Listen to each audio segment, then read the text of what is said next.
She was, Robin, the unit secretary, said. Kira shrugged. The hot donut sign was on. Amberlyn laughed. That's what happened the last time you decided to eat healthier. I know. It's like Krispy Kreme senses when I'm about to go on a diet and has to tempt me. Kira put a donut on a napkin. Robin stood and peered into the second box of donuts, selecting a cream-filled one for herself. Maybe you should give up and just balance your morning sugar fix with a salad at lunchtime. That's too logical. Kira headed toward her desk. You both need to have some so I don't eat them all. Ian and Jeff will take care of that problem for you, Robin said, referring to their boss and one of the other special agents in their unit. Both men held degrees in psychology, and neither had an ounce of willpower. Robin turned her attention to Amberlyn. Those new reports came in on that bombing in Nebraska. Ian wanted me to let you know they had some updates. Great, thank you. I'll look through them now. Amberlyn had spent the past 5 months trying to get a handle on the suspected anti-government extremist group.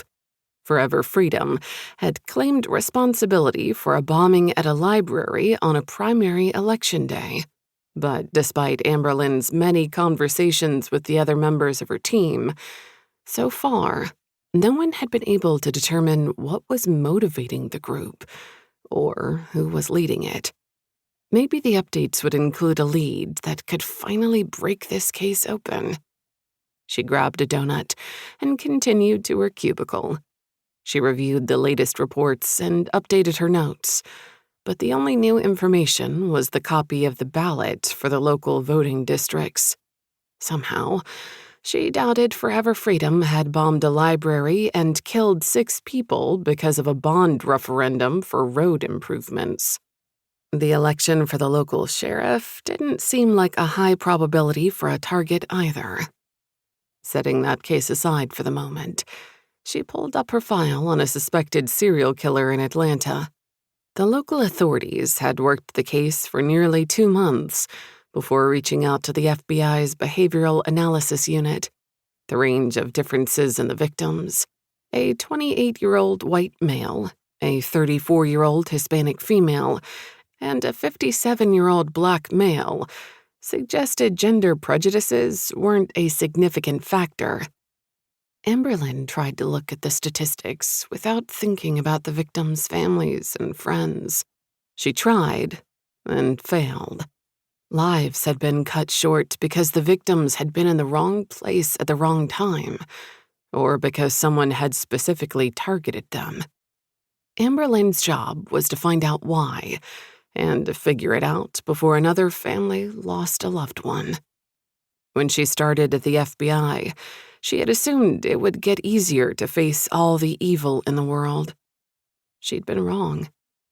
In truth, if she hadn't experienced firsthand the aftermath of a violent crime, she doubted she ever would have taken this job. Thank goodness her boss and coworkers were always willing to talk things out when work became too intense or overwhelming for any of them.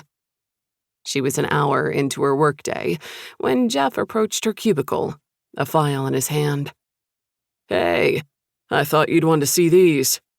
Amberlyn opened it to reveal the back of a man sitting in a restaurant booth, a ball cap on his head, what appeared to be part of a tattoo on his wrist, and some sort of class ring on his finger. The man across from him also wore a ball cap, a wolf tattoo visible on his forearm. What am I looking at? A patron in a restaurant in St. Louis said she overheard a couple guys talking about getting into a building without being noticed. Sounds like a report that should be filed with the local police. It was, but when they pulled the surveillance video, they saw this. Jeff leaned over and slid the top photo aside to reveal another photo of the 2 men leaving, their heads lowered, both of their faces hidden by their ball caps, which were embroidered with the logo FF, the symbol for...